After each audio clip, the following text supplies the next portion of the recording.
Hinawakan ni Mariana ang first class ticket gamit ang dalawang kamay. ika-18 niyang kaarawan iyon at para sa kanya, ang maliit na papel na iyon ay higit pa sa isang simpleng biyahe sa eroplano. Isa itong simbolo ng lahat ng planong ginawa ng kanyang ama upang ipagdiwang ang mahalagang yugto ng kanyang buhay. Ngunit nang makarating siya sa boarding gate, tiningnan siya ng staff ng airline, saka ang ticket at gumawa ng ekspresyon si Mariana na hindi niya inaasahan, isang mukhang puno ng pagdududa. 3 minuto lamang ang lumipas, napunit ang tiket sa harap ng kanyang mga mata at natutunan ni Mariana ang isang aral na hindi niya malilimutan. Minsan kahit karapat-dapat ka sa isang bagay, may mga taong hindi pa rin maniniwala sa iyo. Maingay ang paliparan ng umagang iyon. Mabagal na naglakad si Mariana sa masikip na terminal, mahigpit ang kapit sa strap ng lumang backpack niya. Hindi pa siya nakasakay sa eroplano kailanman ni hindi pa nakalabas ng bansa. Pero ngayon, sa araw ng kanyang ika-18 kaarawan, dapat sana'y simula ito ng bagong kabanata. Maingat na inayos ng kanyang ama ang lahat. Hindi ito tungkol sa luho o pagpapakitang gilas. Ito ay tungkol sa kahulugan. Kaya siya binilhan ng ama niya ng first class seat upang maalala niya ang araw na ito habang buhay. Tumingin si Mariana sa printed ticket na hawak niya. Mukhang perpekto ang lahat. Buong pangalan niya, flight number, upuan 2A, first class. Dumating siya sa gate ng 8:15 ng umaga. Ang lipad ay naka-schedule, umalis ng 9. Sa paligid niya, tahimik na naghihintay ang mga tao. Mga lalaking naka-tailored suit, mga babaeng may eleganteng designer luggage. Lahat ng tao roon ay mukhang kabilang, parang normal lang ito para sa kanila. Napatingin si Mariana sa sarili niyang suot, simpleng jeans, pink na t-shirt at lumang sneakers. Nakasuot pa rin sa balikat niya ang backpack na gamit niya sa paaralan. Habang papalapit siya sa priority boarding line, naramdaman niyang may mga matang nakatingin sa kanya, may mga sulyap, may mga bulungan. Ang gate agent ay isang babaeng nasa early 40s, maayos ang buhok na nakabun at plantsadong uniforme. Ang name tag niya ay Fernanda. Iniabot ni Mariana ang ticket. Kinuha ito ni Fernanda, sinuri, saka huminto. Tumingin siya kay Mariana. Pagkatapos ay sa ticket ulit nakunot ang noo niya. Sa'yo ba talaga ang ticket na ito? Opo, sagot ni Mariana na may pilit ng ngiti, sinusubukang manatiling kalmado. Binili po ito ng tatay ko para sa akin. Birthday ko po ngayon.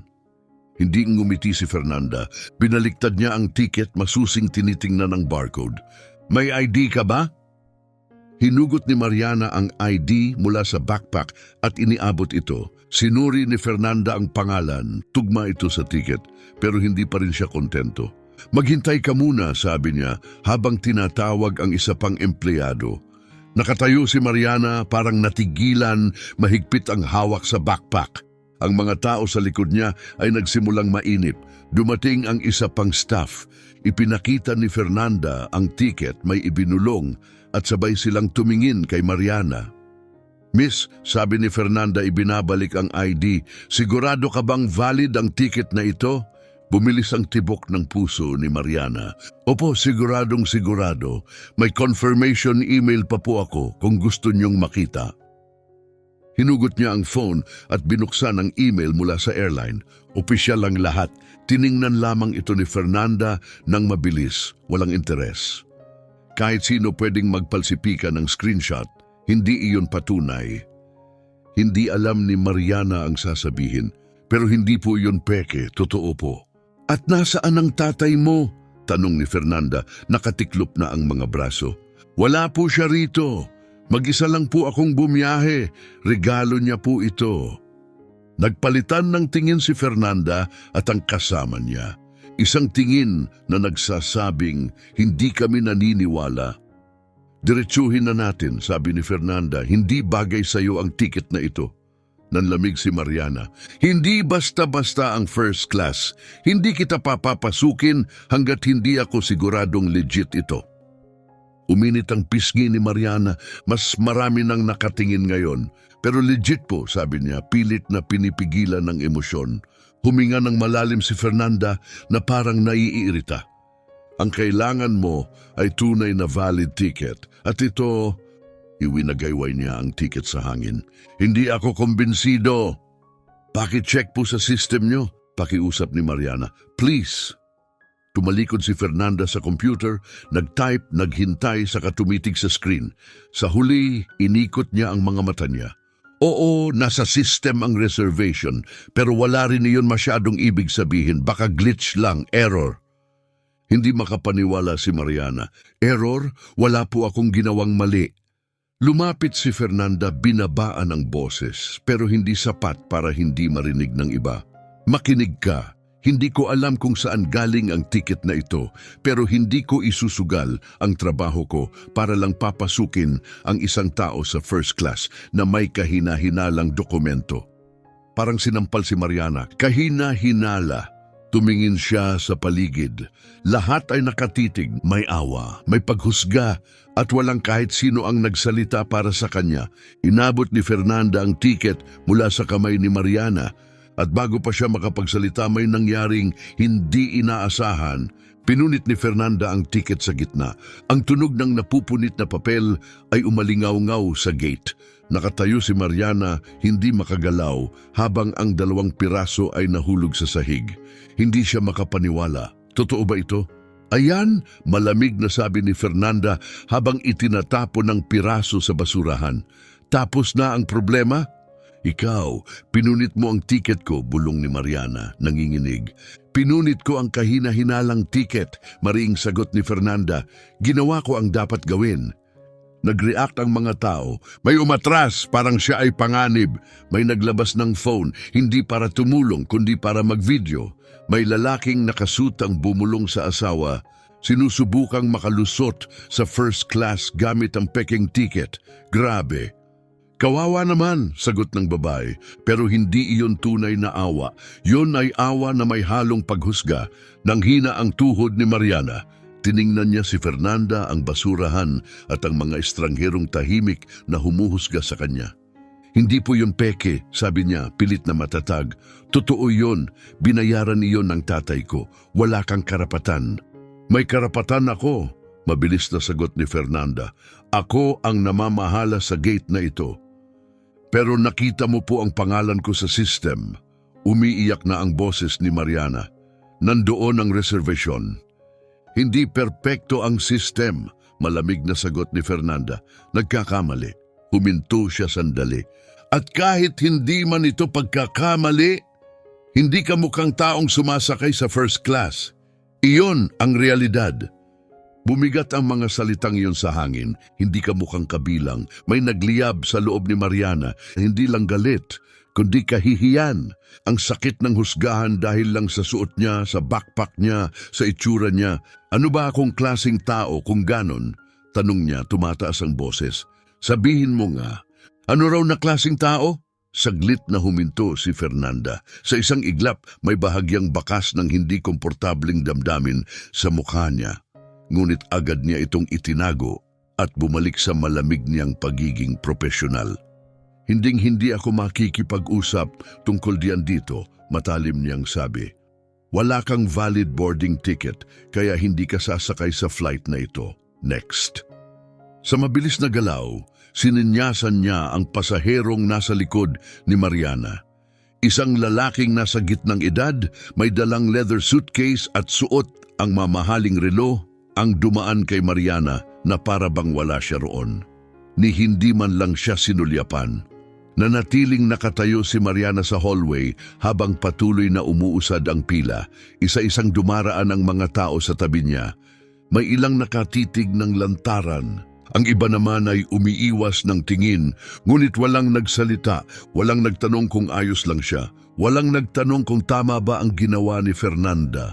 Walang dumepensa sa kanya. Para bang naging invisible si Mariana o mas masahol pa, Nakikita lang siya bilang abala, isang problemang kailangang itabi.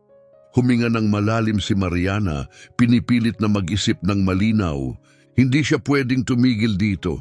Hindi niya pwedeng hayaang matapos ang lahat sa ganitong kahihiyan. Pinlano ng kanyang ama ang sandaling ito ng may pagmamahal at pagsisikap. Nag-ipon siya upang maranasan ng anak niya ito. Hindi niya pinili ang first class para magpasikat. Pinili niya iyon dahil gusto niyang maramdaman ng anak niya na espesyal siya. At ngayon, sinira ni Fernanda ang regalong iyon sa loob lamang ng ilang segundo.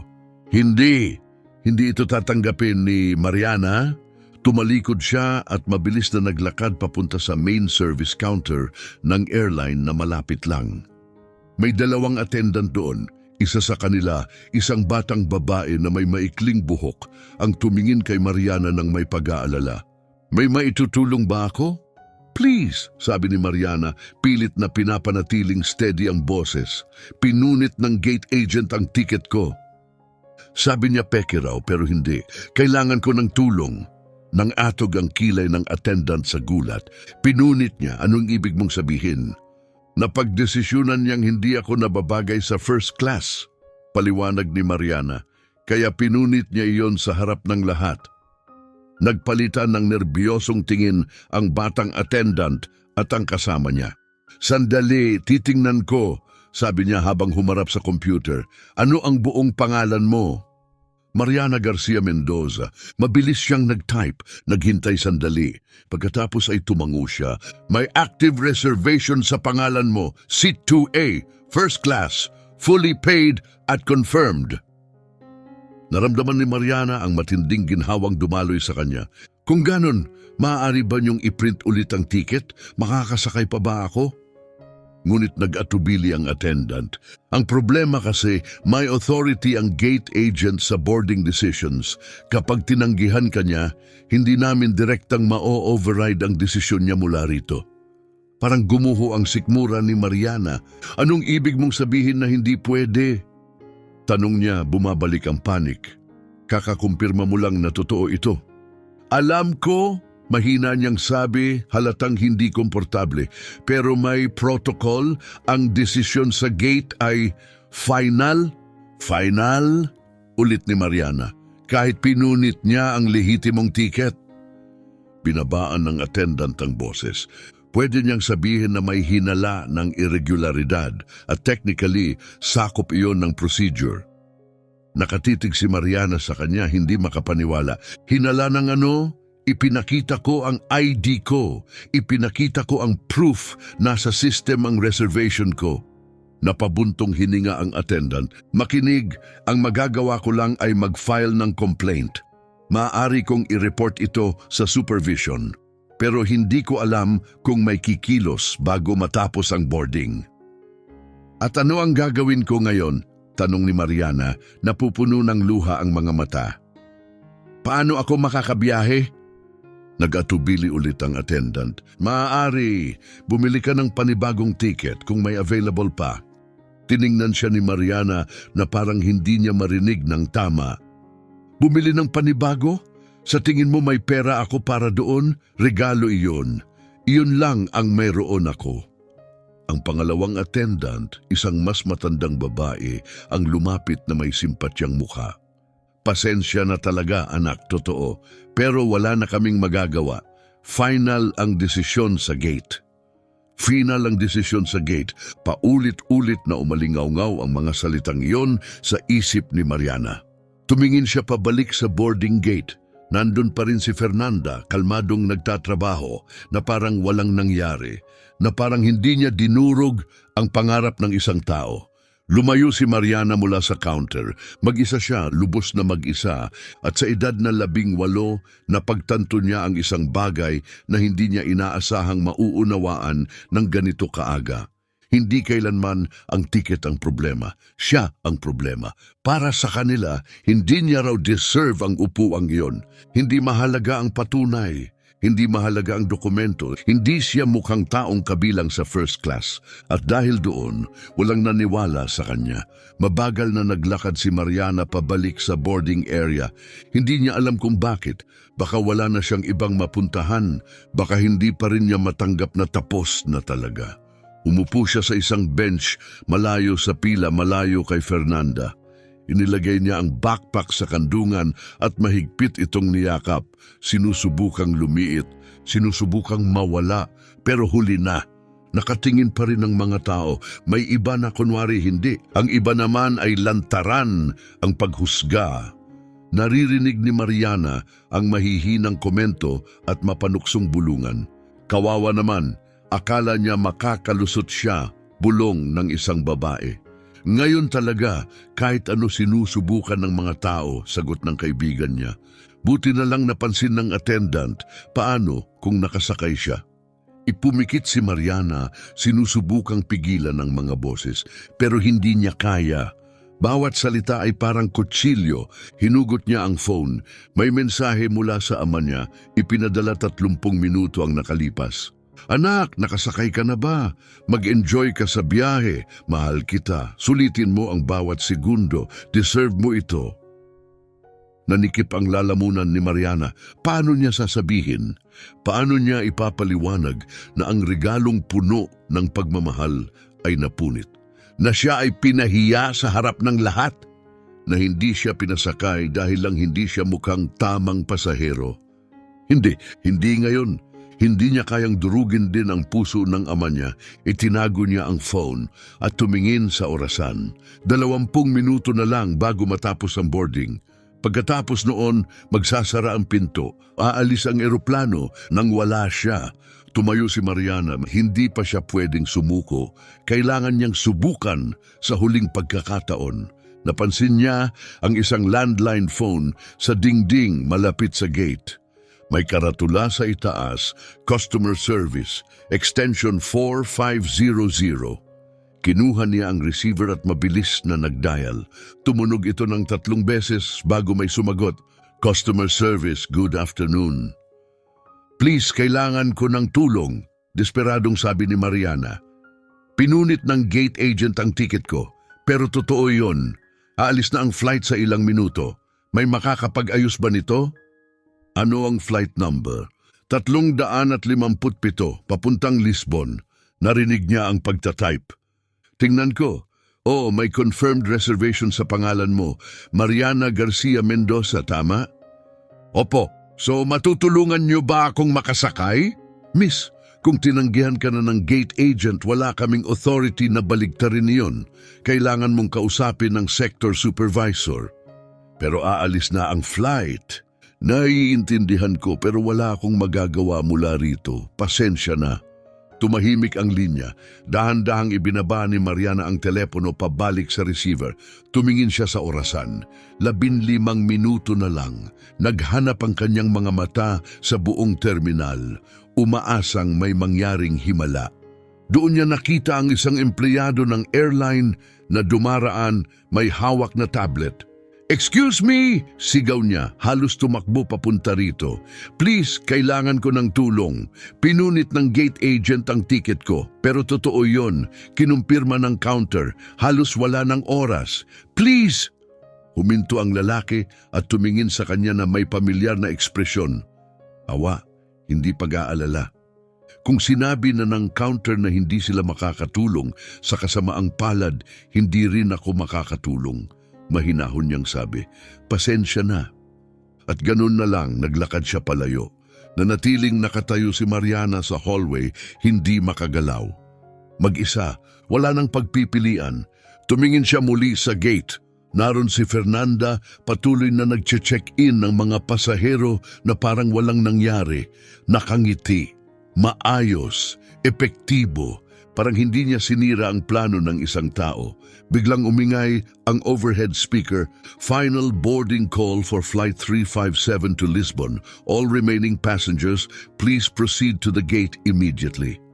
10 minuto na lang, naramdaman ni Mariana ang muling pag-akyat ng luha. Sinubukan niyang pigilan pero dumaloy ito sa kanyang pisngi, mainit at tahimik. Dapat iyon ang flight niya.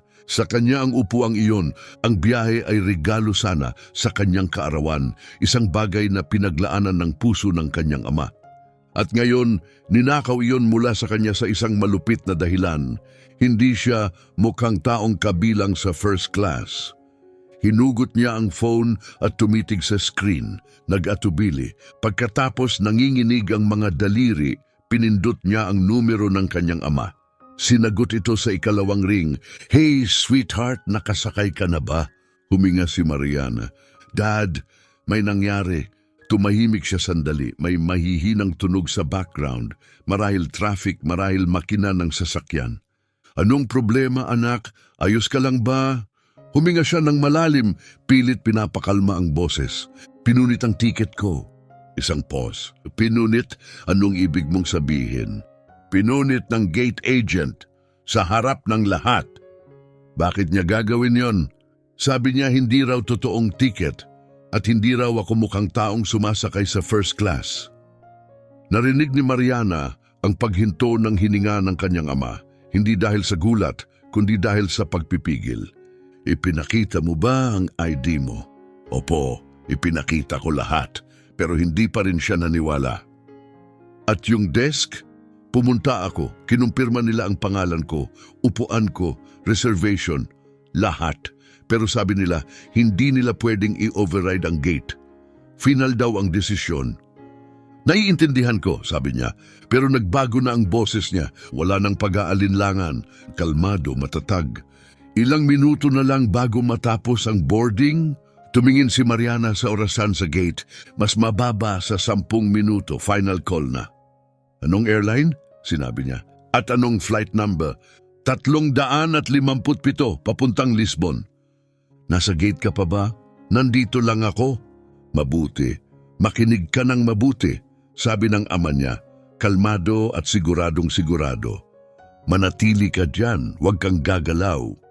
"Pero Dad, yung flight, hindi aalis ang eroplano nang wala ka," mariin niyang sabi. "Magtiwala ka, maghintay ka lang diyan." "Okay," sagot ni Mariana, nalilito pero nagtitiwala. "Isa pa, ano ang pangalan ng agent na gumawa nito?" Tumingin siya sa counter. Nandun pa rin si Fernanda, nag-aayos ng mga dokumento. "Fernanda, nasa badge niya." "Sige, ibaba mo na ang tawag at manatili ka dyan, ako na ang bahala." Binaba niya ang tawag. Nakatitig si Mariana sa phone, naguguluhan. Ano ang magagawa ng ama niya? Tumawag sa airline, magreklamo, huli na. Magsasara na ang boarding sa ilang minuto. Pero itinago niya ang phone at tumingin sa paligid. Halos walang tao sa gate ngayon. Karamihan ay nakapasok na. Nag-aayos na si Fernanda ng papeles, malamang naghahanda ng isara ang gate. Umupo si Mariana sa bench malapit at naghintay. Lumipas ang 2 minuto, 3, at biglang umingay muli ang intercom. "Attention, attention," tumingala siya. "Boarding for flight 357 to Lisbon has been suspended until further notice." "We repeat, boarding for flight 357 is currently suspended. All passengers must remain at the gate and await instructions." Lumaki ang mga mata ni Mariana. "Ano?" Ang iilang tao sa hallway ay huminto sa pagkalito. May tumingin sa loudspeaker, may kumuha ng phone. "Suspended?" bulong ng isang babae sa asawa. "Anong nangyayari?" May isang pasahero na palihim na tumuro kay Mariana. Tungkol sa kanya, yung babaeng hindi pinasakay. Kumalat ang bulungan. Nakatingin ulit ang mga tao, pero ngayon hindi na paghusga ang nasa mata nila, kundi kuryosidad at pagkalito. Napatigil si Fernanda. Tumingin siya sa screen, nag-type ng mabilis at kumunot ang noo. Sa itaas niya, ang gate display na kanina'y boarding in progress ay kumurap. At nagbago sa Flight 357, boarding suspended. Biglang may isa pang empleyado ang tumakbo papunta sa desk. "Anong nangyari?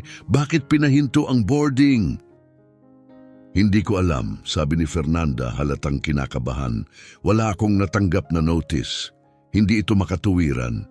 Tumingin ang empleyado sa computer.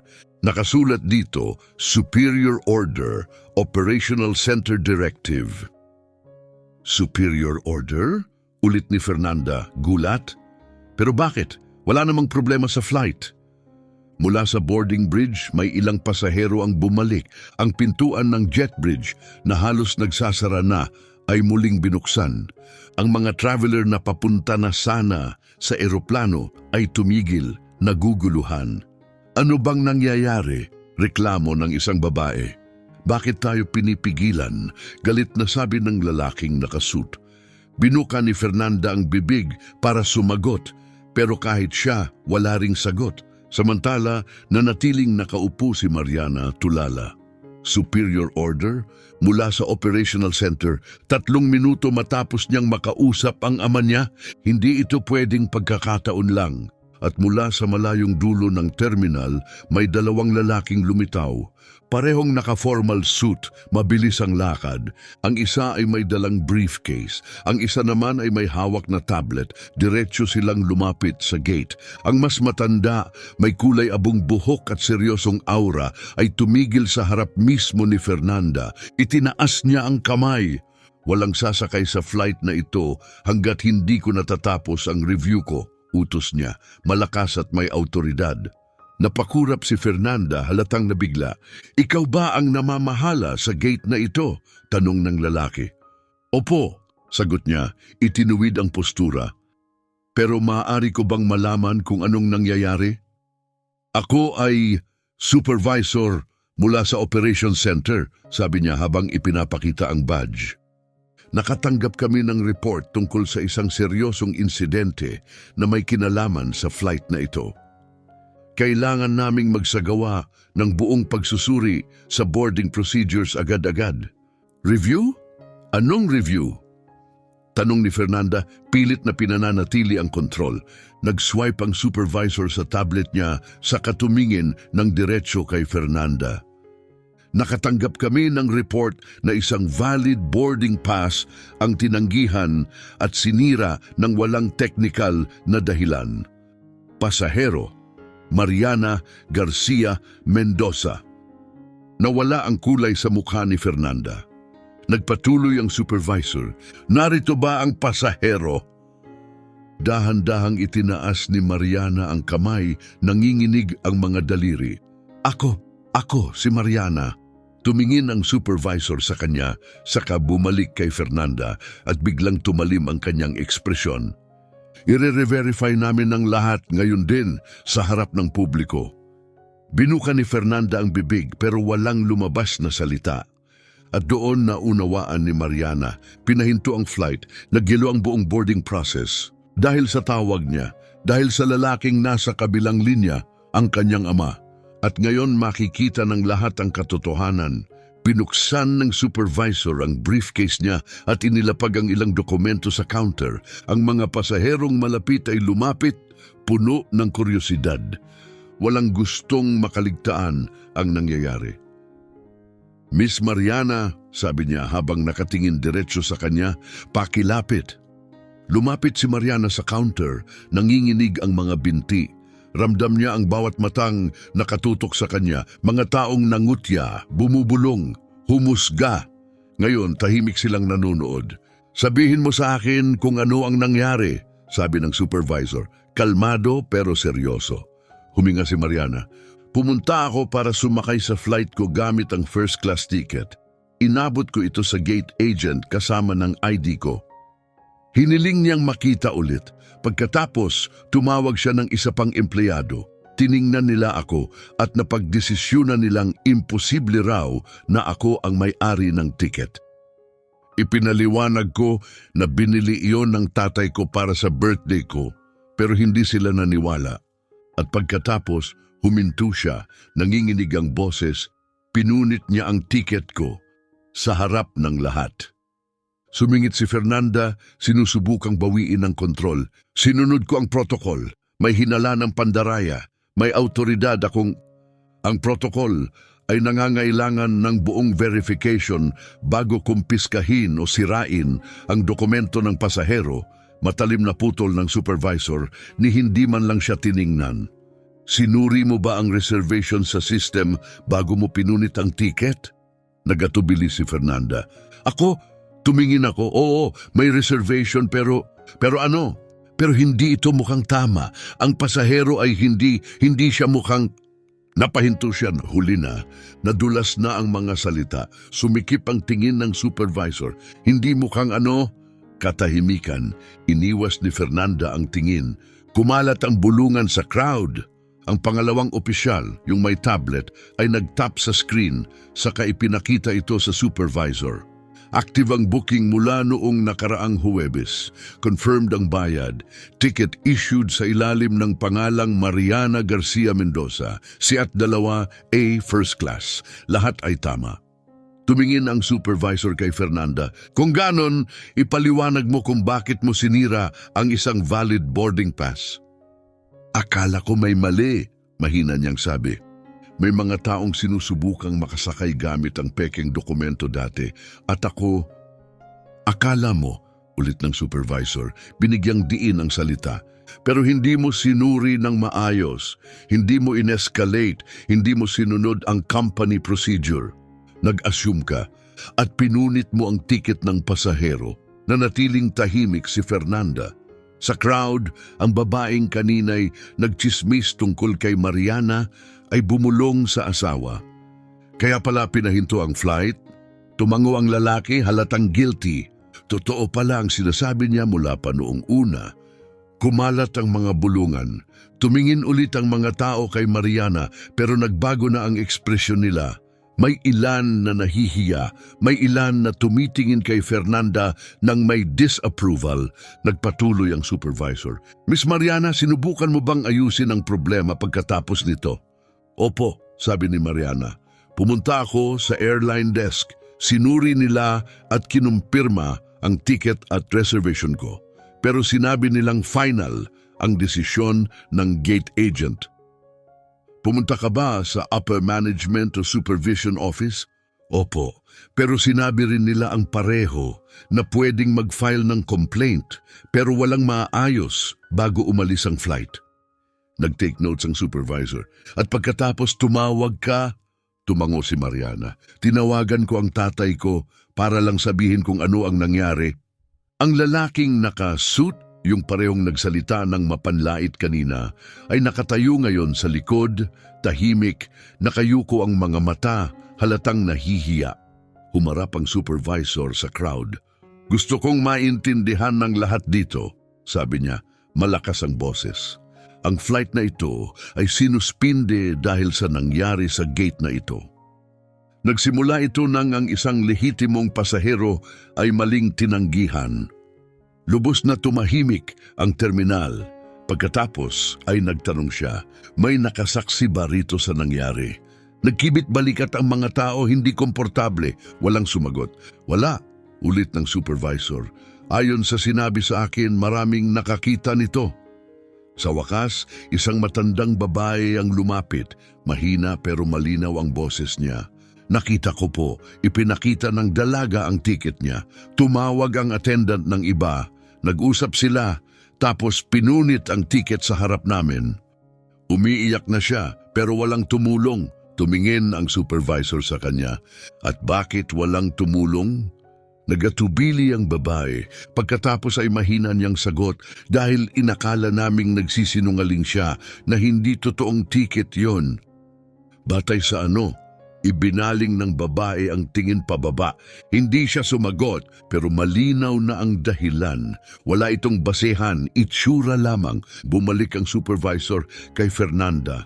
Sinira mo ang verified at bayad na first-class ticket nang walang tamang confirmation. Pinahiya mo ang pasaherong ito sa publiko. Nagdulot ka ng sitwasyon na ngayon ay nakaapekto sa buong flight. Dahil sa pagkakamali mo, hindi makakaalis ang flight na ito nang walang special clearance. Sinubukan ni Fernanda magprotesta. Ginagawa ko lang ang trabaho ko. Pinoprotektahan ko ang kumpanya. Ang trabaho mo, maring sabi ng supervisor, ay sundin ang protocol. Hindi ang magdesisyon kung sino ang nababagay o hindi batay sa itsura nila. Umalingaw-ngaw ang salitang iyon sa gate. Itsura! Naintindihan ng lahat. Lahat sila ay inisip yon, tulad ni Fernanda, na si Mariana ay hindi mukhang taong sumasakay sa first class. At ngayon, napipilitan silang harapin ang hindi komportabling katotohanan. Tinipon ng supervisor ang mga papel. Inaalis ka na sa gate na ito agad-agad. Magkakaroon ng formal na investigasyon. Depende sa resulta, maaaring may disciplinary action. Namuti si Fernanda. Pero ako, tumabi ka na ngayon.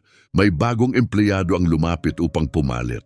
Tinipon ni Fernanda ang gamit niya, tulala, at umalis nang hindi tumitingin kaninuman. Pagkatapos ay humarap ang supervisor kay Mariana. Miss Mariana, sa ngalan ng airline, taus-puso akong humihingi ng paumanhin sa paraan ng pagtrato sa iyo.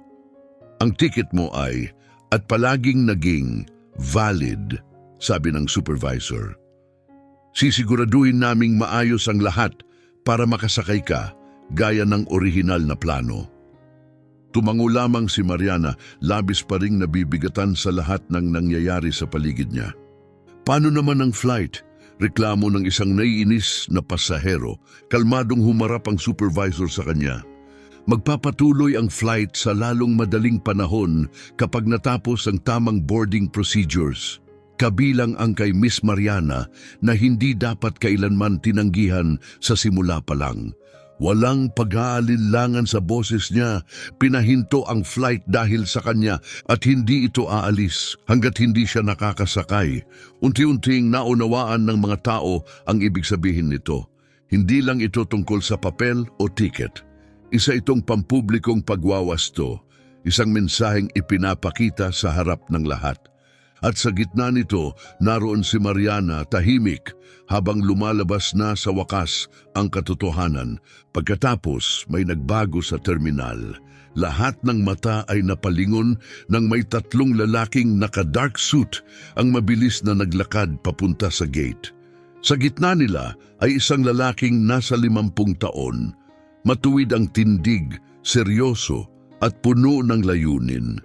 Napahinto ang hininga ni Mariana. Dad, nakita siya nito at sa isang segundo lamang lumambot ang mahigpit niyang mukha.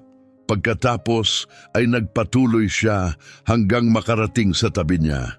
Inilagay niya ang matatag na kamay sa balikat ng anak. Ayos ka lang ba? Si Mariana may luha sa mata ay tumango. Oo, ngayon. Isa sa mga lalaking kasama niya ang lumapit at nagpakilala sa supervisor. Good afternoon. Kami po ay mula sa airport administrasyon. Narito upang bantayan ang pagresolba ng insidenteng ito. Tumango ang supervisor bilang pagkilala. Pagkatapos ay humarap siya sa ama ni Mariana. Mr. Mendoza, sagot nito ng simple. Parang may tumama sa hangin sa pangalang iyon. Nagbago ang postura ng supervisor. May pag-uga sa crowd, bulungan palitan ng tingin. May ilang pasahero rin ang tila nakakilala sa pangalan, pero hindi kailangang lakasan ni Mr. Mendoza ang boses. Hindi niya kailangang sumigaw. Ang presensya niya ay sapat na bigat. Tumingin siya mula sa supervisor papunta kay Fernanda na ngayon ay halatang tensyonado. Tinawagan ako ng anak ko mga 15 minuto ang nakalipas, sabi niya ng kalmado. Sinabi niyang ang birthday gift na ibinigay ko, ang plane ticket na binayaran ko, ay pinunit sa 2. Sinabi niyang inakusahan siyang nagsisinungaling. Na walang naniwala sa kanya, humingi siya ng tulong. Huminto siya at sinuyod ang buong lugar. At ngayon naiintindihan ko na kung ano talaga ang nangyari. Tumango ang supervisor ng may respeto. Nagsimula na kami ng tamang review. Inalis na ang gate agent. Inaayos na ang boarding ni Miss Mariana. Alam ko, sagot ni Mr. Mendoza, at pinahahalagahan ko iyon. Pero hindi ako pumunta rito para lang masigurong makakasakay siya. Pumunta ako dahil may kailangang maniwala sa kanya. At kung kailangan pa ng presensya ko para mangyari iyon, may malalim na problema tayo. Tumahimik ang gate! Matatag ang boses niya, hindi galit kundi determinado. 18 ang anak ko ngayon. Isa na siyang adult. Mag-isa siyang pumunta sa airport dahil gusto kong maramdaman niyang proud siya. Independent. Binilhan ko siya ng first class seat, hindi dahil sa luho, kundi dahil gusto kong maging unforgettable ang unang lipad niya. Tumingin siya kay Mariana nang may tahimik na lambing. Pagkatapos ay hinarap niya ang crowd, pero sa halip siya ay hinusgahan, pinagdudahan, pinahiya. Bakit? Walang sumagot. Tiningnan ninyo siya, sabi niya, puno ng lungkot ang boses at napagdesisyonan ninyong hindi siya nababagay. Walang mali sa tiket. Ang problema sa paningin ninyo ay siya. Ang matandang babaeng nagsalita kanina ay ibinaba ang ulo, halatang guilty. Lumapit ang isang airport official. Mr. Mendoza, sinisiguro naming iimbestigahan ito ng lubusan, hindi na ito mauulit. Sana nga, sagot niya, pero ang mga patakaran ay gumagana lamang kapag sinusunod ng tao. At ang nabigo rito ay hindi ang system, kundi ang paghusga ng tao. Humarap siya muli sa supervisor. Nais kong makakuha ng buong kopya ng incident report. Of course, ihahanda ko po para sa inyo, sagot ng supervisor. Pagkatapos ay bumaling si Mr. Mendoza kay Mariana. Sweetheart, gusto mo pa bang ituloy ang biyahe? Tumingin si Mariana sa kanya, saka sa eroplano sa labas. Opo, sabi niya, matatag sa unang pagkakataon buong araw. Kung ganon, sasakay ka ng eksakto gaya ng plano natin. Tumango siya sa supervisor. Maaari na kayong magpatuloy. Habang muling nagsimula ang boarding, may naunawaan ng mga pasahero na hindi nila nakita noon. Pinahinto ang flight dahil sa kanya. Ang tawag sa telepono ang nagpaandar ng lahat. At ang delay, ang abalang inireklamo nila ay may dahilan, may pangalan, Mariana. At hinusgahan nila siya ng masyadong maaga. Ngayon, ang mga taong nangutya ay umiiwas na sa tingin niya. Ang mga bumubulong ay tumatalikod. Ang mga nag-dismiss ay tahimik na nilulunok ang pride nila. Isang babae na kritikal kanina ang lumapit ng mahiyain. Miss, gusto ko lang sabihin na pasensya na. Hindi ko dapat inassume. Tiningnan siya ni Mariana, hindi galit, pero hindi rin lubos na nagpapatawad. Salamat, mahina niyang sabi, saka lumayo. Inakap siya ng ama niya, halika. Habang naglalakad sila, may lalaking bumulong sa katabi. Huminto ang buong flight dahil sa isang tawag. At tayo, nakaupo lang dito, hinuhusgahan siya. Huminto si Mr. Mendoza sa gate entrance. Mariana, gusto kong maging perpekto ang araw na ito. Pasensya na kung nagsimula ito ng ganito. Hindi mo kasalanan, Dad. Alam ko, pero hindi ka dapat tinrato ng ganon. Tumingin si Mariana sa kanya at sa wakas ay hinayaang bumagsak ang luha. Salamat sa paniniwala sa akin. Mahigpit siyang niyakap ng ama. Palagi, kahit ano pa, pagkaraan ng sandali, pinunasan niya ang luha ng anak.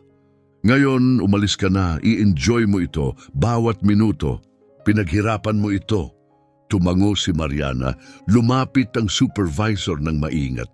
Miss Mariana, handa na po kami para sa boarding ninyo. Humarap siya sa ama niya sa huling pagkakataon. Ngumiti ito, proud at suportado. Pagkatapos naglakad si Mariana papunta sa gate. Backpack sa balikat, pumasok siya sa boarding corridor. Bawat hakbang ay umalingaw-ngaw sa tahimik na terminal sa likod niya. Hindi siya lumingon, pero alam niyang nakatingin sila, ang parehong mga taong bumubulong, tumititig, nag-a-assume. Ngayon, tahimik na sila. Sa dulo ng koridor, isang mabait na empleyado ang bumati sa kanya ng may mainit na ngiti. Sinuri niya ang ID ni Mariana, nagprint ng bagong boarding pass at iniabot ito. Seat 2A first class, malumanay niyang sabi. Magandang flight po. Tiningnan ni Mariana ang tiket, parehong upuan, parehong flight, parehong class, eksaktong kung ano ang palaging para sa kanya, pero sa kung anong paraan, parang iba na ang lahat ngayon. Tahimik na tumango si Mariana bilang pasasalamat sa attendant at pumasok sa jet bridge. Ang makitid na pasilyo ay humaba sa harap niya, diretso patungo sa eroplano. Bawat hakbang ay mabagal, mabigat. Paulit-ulit na bumabalik sa isip niya ang lahat ng nangyari sa nakalipas na 2 oras. Paulit-ulit, ang kahihiyan, ang paraan ng pag-dismiss sa kanya, ang masakit na pag-iisa ng hindi pinakikinggan, hindi pinaniniwalaan, at pagkatapos biglang nagbago ang lahat. Pinahinto ang flight, tumugo ng airport system, dumating ang ama niya at napilitan ng katotohanan na lumabas sa harap ng lahat. Sa loob ng eroplano, binati siya ng flight attendant na may sanay ng ngiti. "Welcome aboard. First class is to your right." Lumingon si Mariana at naglakad papasok sa first class cabin. Malalaki at eleganteng upuan, balot sa malambot na leather, bawat isa ay may partition para sa privacy. Gaya ng ikinuwento ng kanyang ama, nahanap niya ang upuan niya, 2A sa tabi ng bintana. Inilagay niya ang backpack sa overhead bin at dahan-dahang umupo. Luho ang upuan. Maluwang, komportable. Pero hindi iyon ang naramdaman niya. Ang naramdaman niya ay bigat. Isang malalim, masakit na bigat. Isa-isa nagsimulang sumakay ang ibang pasahero. Mabagal ang galaw. May tensyon pa rin dahil sa delay. Dumaan ang matandang babae na may puting buhok. Tumingin siya kay Mariana na parang may gustong sabihin pero hindi niya ginawa. Nagpatuloy lang siya. Ang lalaking nakasuit, yung nagbigay ng mapanlait na payo, pumasok ng hindi man lang tumingin sa kanya. Ang babaeng naawa kunwari kanina ay nawala papunta sa economy class ni hindi siya sinulyapan. Lahat sila ay umiiwas na ngayon, iniiwasan ng kahihiyan. Ang guilt, tumingin si Mariana sa bintana. Kumikinang ang runway sa ilalim ng araw. Isang magandang araw para lumipad, pero sa loob niya may bagyo. Sa wakas, sumakay ang huling pasahero, nagsara ang pinto, tumugtog ang safety announcements, at nagsimulang gumulong ang eroplano. Halos 1 oras silang late. Dahil sa kanya, hindi. Dahil sa paghusga, laban sa kanya. Ipinihit ni Mariana ang mga mata. Naalala niya ang boses ng ama niya sa telepono. Hindi aalis ang eroplano nang wala ka. Tama siya. Pero bakit nga ba talaga huminto ang flight? Bakit biglang kumilos ang airport? Bakit nagmadaling dumating ang mga supervisor? Hindi dahil tama siya. Palagi naman siyang tama. Valid ang ticket mula pa nung simula. Huminto ang flight dahil tumawag siya sa isang taong may kapangyarihan. Dahil mahalaga ang apelyido niya, dahil ang impluensya ng ama niya ang nagpalisen sa mga tao. At iyon, ang realization na iyon, ang mas masakit kaysa sa lahat. Dahil alam ni Mariana ang katotohanan, kung siya ay si Mariana lang. Walang apelyido, walang koneksyon, walang makapangyarihang taong magtatanggol. Ibang-iba ang magiging ending. Mananatiling punit ang tiket, may iwan siya, pinahiya, nakalimutan, at walang may pakialam na walang sasalo sa kanya, walang pipigil sa eroplano. Bumilis ang takbo ng eroplano, umugong ang makina, ilang segundo na lang bago take-off. Binuksan ni Mariana ang mga mata at pinanood ang lupa na unti-unting lumalayo sa ilalim niya. Lumiliit ang airport, lumapit ang mga ulap, lumilipad siya gaya ng pangarap ng ama niya para sa kanya. Nangyayari ang regalo, pero hindi niya maramdaman ang saya. Ang naramdaman niya ay tahimik na lungkot dahil ngayon may naunawaan siyang dadalhin niya habang buhay. Ang dignidad ay hindi dapat nakadepende sa kung sino ang kilala mo. Hindi ito dapat nakaasa sa apelyido mo o kung sino ang maaari mong tawagan kapag may mali. Pero noong araw na iyon, nakadepende ito. Napakinggan siya dahil may makapangyarihang sumagot sa telepono. Seryoso lang siyang tinrato matapos malaman ng mga tao kung sino ang ama niya. Nirespeto siya, hindi dahil tama siya, kundi dahil mahalaga siya sa isang taong mahalaga at napakarami pang iba. Mga taong walang kapangyarihan, mga taong walang apelyidong nagbubukas ng pinto, mga taong hindi kayang ihinto ang buong airport sa isang tawag. Sila'y patuloy na pinagdududahan, patuloy na dinidismiss, patuloy na hinuhusgahan, at patuloy na lumilipad ang mga eroplano nang wala sila. Tumingin si Mariana sa paligid ng first class. Lahat ay makintab, elegant, exclusive. Pero alam na niya ang katotohanan. Hindi talaga ito tungkol sa upuan. Ito ay tungkol sa kung naniniwala ba ang mga tao na nababagay ka rito. At para sa marami, Hindi kailanman dumarating ang sandaling iyon. Nag-level ang eroplano sa ibabaw ng mga ulap. Lumapit ang flight attendant na may magalang ng ngiti, nag-aalok ng inumin. Mahinahon itong tinanggihan ni Mariana. Hinugot niya ang phone. Nag-type ng mensahe sa ama niya, "Nakasakay na ako, salamat sa lahat, mahal kita." Mabilis ang reply, "I-enjoy mo anak ko, deserve mo ito." Binasa ni Mariana ang mga salita at ibinaba ang phone. Oo, deserve niya ito. Pero hindi dahil sa pangalan ng ama niya, hindi dahil may koneksyon siya. Deserve niya ito dahil sa kanya ang ticket, dahil tugma ang impormasyon, dahil wala siyang ginawang mali. Pero nung araw na iyon, hindi iyon sapat at iyon ang pinakamabigat na katotohanan. Patuloy na lumipad ang eroplano papuntang Lisbon. Sa labas, parang walang hanggan ang mundo, puno ng pangako. Pero sa loob ng cabin, may katahimikan na parang isang tahimik na pag-amin. Alam ng lahat, alam nila ang nangyari, alam nila ang bahagi nila rito. At si Mariana, tahimik na nakaupo sa 2A, ay nakatingin sa bintana. Nagsimula na ang biyahe, pero ang inosente ng pagiging 18 na iwan na iyon, napunit gaya ng ticket at walang first class seat, walang apology, walang pampublikong hustisya ang makakapagbalik nito. At ngayon, sabihin mo, naantig ka ba ng kwentong ito? Anong bahagi ang tumama sa iyo ng husto? Kung nakarelate ka, mag-iwan ng like. Kung hindi, bukas ako sa tapat mong feedback, nakakatulong iyon para lumago tayo. Salamat sa panonood at magkikita tayo bukas.